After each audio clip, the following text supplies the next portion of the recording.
बीकानेर से आपको बड़ी खबर बताते हैं। रणजीतपुरा प्रकरण में बालिका का अंतिम संस्कार हो गया है। आपको बता दें कि भारी संख्या में ग्रामीण और जनप्रतिनिधि मौजूद रहे। नम आंखों से इस बच्ची को विदाई दी गई।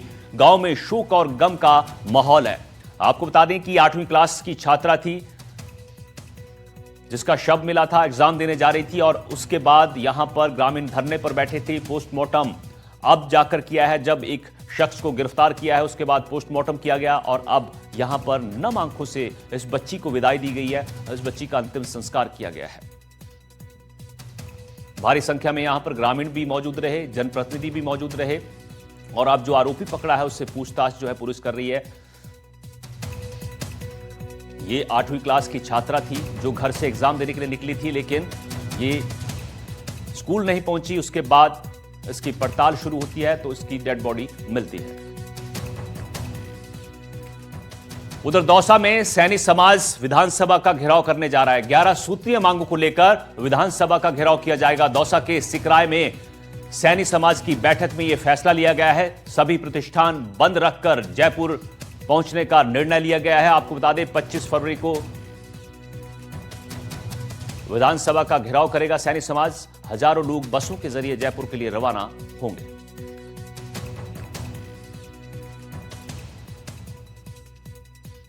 उधर झुंझुनू में उदयपुर वाटी में सैनी समाज ने प्रदर्शन किया है। 11 सूत्रीय मांगों को लेकर एसडीएम को ज्ञापन सौंपा। सैनी समाज ने 12% आरक्षण की मांग उठाई है। बड़ी संख्या में समाज के लोग मौजूद रहे और 25 फरवरी को विधानसभा घेराव का ऐलान किया गया है।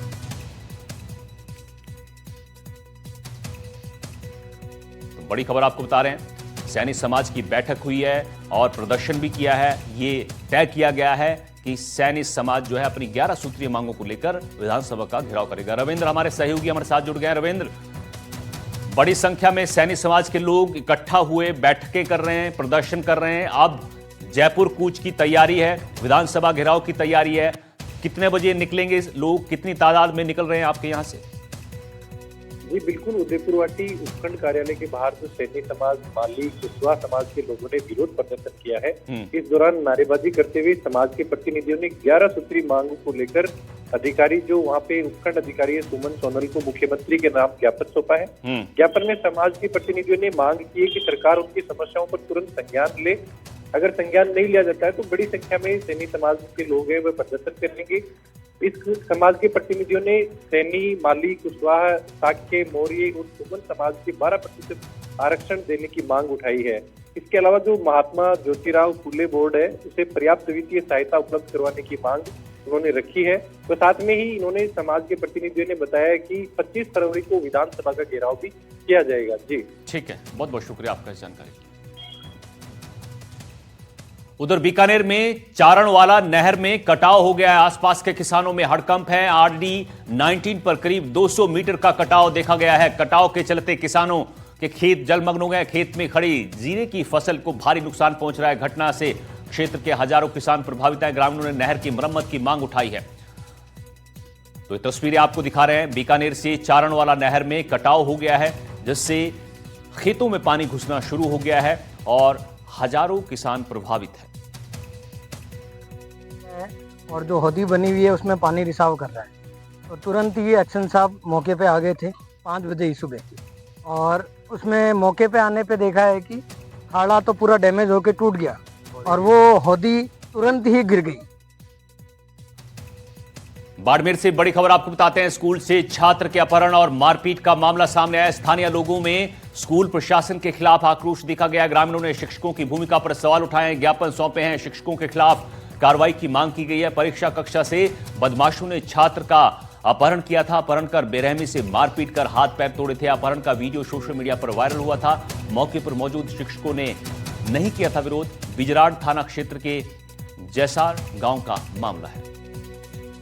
जैसार स्कूल के अंदर प्रकाश जो 12वीं क्लास का विद्यार्थी है और उस दिन 8 बजे परीक्षा देने के लिए आया था, और जिस प्रकार से अमानवीय कृत्य जो आरोपियों द्वारा किया गया है, उस लड़के को परीक्षा रूम से उठा करके लेकर अपहरण करके जो मारपीट की गई है, ये बिल्कुल ही शर्मनाक घटना है। और कल ही मदन दिलावर जी शिक्षा मंत्री को इस स्कूल के स्टाफ को जो जिम्मेदार है, स्कूल का जब परीक्षा के टाइम 8 बजे ताला लगना चाहिए और उन्होंने ताला नहीं लगा करके आरोपियों को अंदर घुसने दिया और आरोपी उस बच्चे को 10 किलोमीटर तक उठाकर लेकर गए हैं।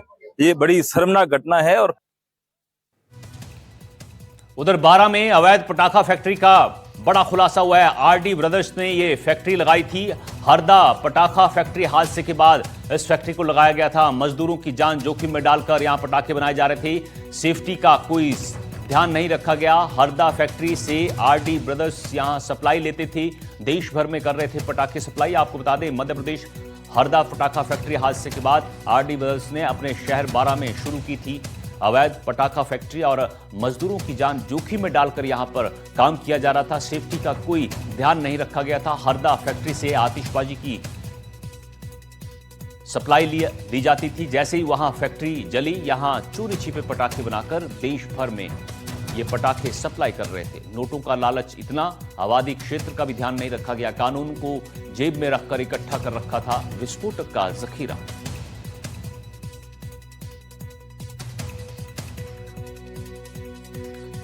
बारा में अवैध पटाखा फैक्ट्री पर बड़ा खुलासा हुआ है। आरडी ब्रदर्स ने यह फैक्ट्री लगाई थी और यहां पर मजदूरों की जान जोखिम में डालकर काम किया जा रहा था।